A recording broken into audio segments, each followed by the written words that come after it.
Are you in any way concerned about this relationship with China, which seems to have so many analysts, particularly in the West, a little bit worried about what China's real intentions are? Yes, I'm concerned that the West is concerned about this because this relationship has evolved for a long time independent of Western concern. Then suddenly, or rather shockingly, after the turn of the century, China's new relations with Africa seems to have won a lot of interest in the West. And the attempt of the West, I should be very clear, is to try to make China see Africa through Western eyes. That, for me, is the most negative thing possible. Right. So that's the first statement I must make. Right. And what, could you just expand on that a little bit? See China through Western eyes. What is that picture like? The picture is the following. There are many development institutes, for example, in this country or in America. They have come out with a hypothesis or a thesis, which is that China does not know Africa's development. That's the assumption they make. They presume they know African development. So they go to China selling themselves by saying, you may have had relations with Africa on political terms, but when it comes to development, we, the West, are the specialists. We in Africa challenge that hypothesis, and I'm very glad that China also challenges that.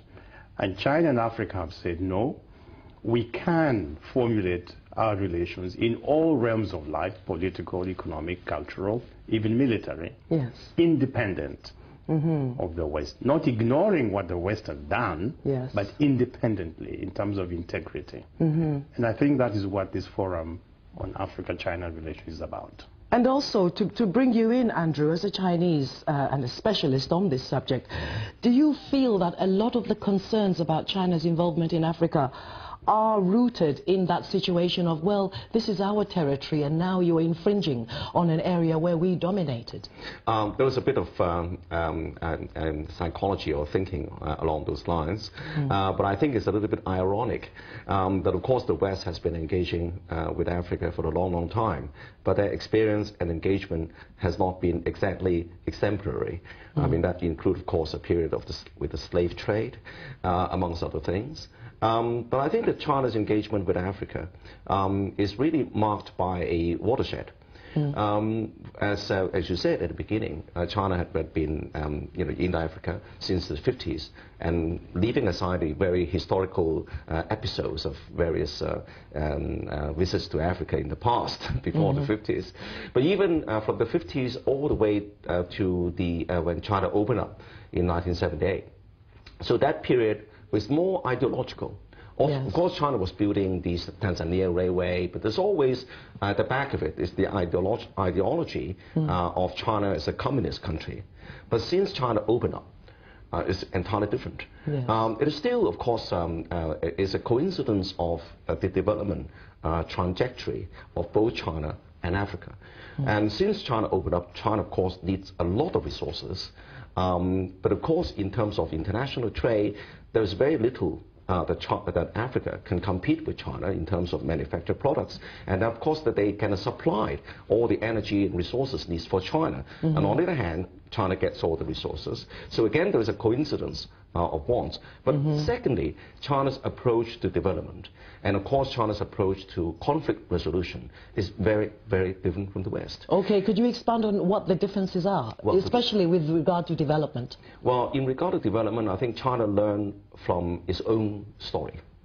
China's past development is based on building a very solid foundation before they go on to other areas which, like full democracy, full liberalization, and they learn from not only from their own experience, but from experience in recent history. Even in the case of the USSR, I mean, the USSR collapsed because they didn't fail to build a solid economic foundation on which to build a more open and democratic society. And that kind of experience can be seen elsewhere in the world. Yeah. So China's, of course, is a huge country, is a fifth of mankind. Obviously, lots of problems inside China itself.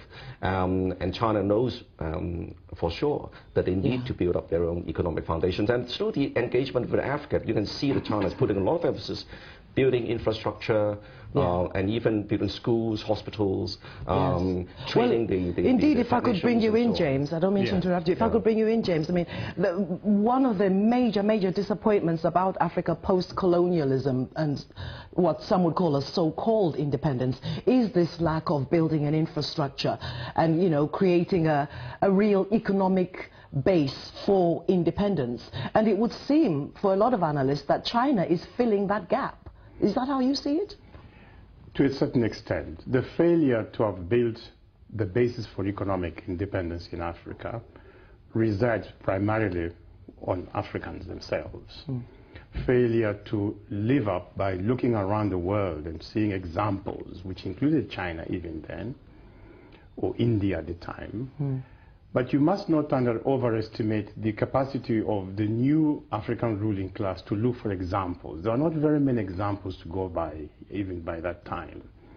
However, the responsibility remains that we failed to come up with, despite the glorious attempts, various attempts in Tanzania, in Guinea, many countries, all seeking out. So we must acknowledge that. We must say there were serious attempts to try to reckon with what is the economic future of the continent. And some analysts would say that a lot of those serious attempts were deliberately sabotaged and undermined by the former colonial power interests. So the second point is that, indeed, Western interests were involved in the effort not for Africa to develop independently, or at least in terms of its capacity to be an independent actor, to be very limited. Therefore, the opening of China-Africa relations offers an alternative to this dominant system that has been in the area for hundreds of years.